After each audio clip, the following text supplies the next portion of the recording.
One of the most common questions I get asked about making friendship bracelets is which thread should I use? And like most creativity themed questions, there isn't one easy answer.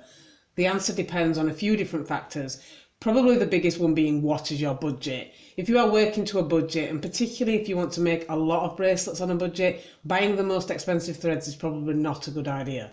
Also, if you're new to making friendship bracelets, buying single purchase expensive threads might end up costing you way more than you want to spend, and end up being a waste of money if you go on to decide that you don't enjoy making bracelets. Starting with circumstances, I would recommend if you are just starting out and don't know if you will want to make a lot of bracelets, a multi-pack of threads from a budget shop is the best way to go. I sometimes find multi-packs of 10 or 20 threads in pound shops and they're usually reasonable quality. In fact, sometimes they're better quality than the budget single purchase threads you can buy from dedicated shops like wool shops, fabric shops and haberdasheries. Slightly higher in budget but still a good deal, there are multi-packs of 30 threads for £3 available at the works. Wilko also has one with 20 threads for £4. There are a few other stores selling multi-packs as well. Most department stores with a sewing department will have multi-packs for varying prices. I tend to mostly use multi-packs because they're generally a better deal for your money, and they're great if you want to make a lot of bracelets, or if you want to try out a pattern you're not sure about and don't want to spend too much money in case it doesn't work out how you hoped. At the opposite end of the scale from the budget options, you can also purchase threads individually. The benefits of this are that, unlike with a multi-pack, you won't end up buying any colours that you don't want or won't ever use. If you have a particular pattern that you want to make, and particularly if it doesn't require a lot of colours, this could end up being a more cost-effective method for you. At the higher end of the individual threads, there are the expensive threads.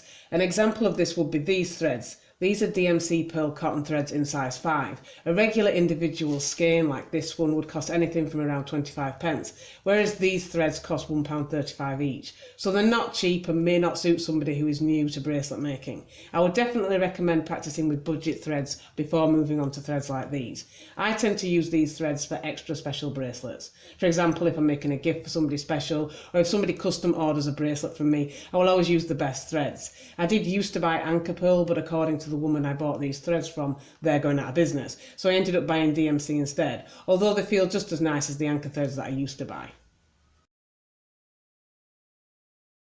Practice before attempting to make bracelets with expensive threads. As much as possible, try to use threads from the same pack when making bracelets, especially when buying generic unbranded threads. I have found that some packs, even with the same packaging, will contain threads that don't feel the same and are not the same thickness. Although you can use threads of a different thickness and/or brand when making bracelets, and I have sometimes had to do this when I've run out of one colour from a particular pack. It's always easier to make bracelets with the same thickness and texture of threads. When making bracelets, it's nice to have a slight sheen, satin feel to your threads. This will make your knots easier and less likely to suffer from thread catching. However, you don't want anything too silky. I tried making a bracelet with 100% silk threads in the past and found them too sticky to work with. So for me, cotton with a satin finish is my preferred texture.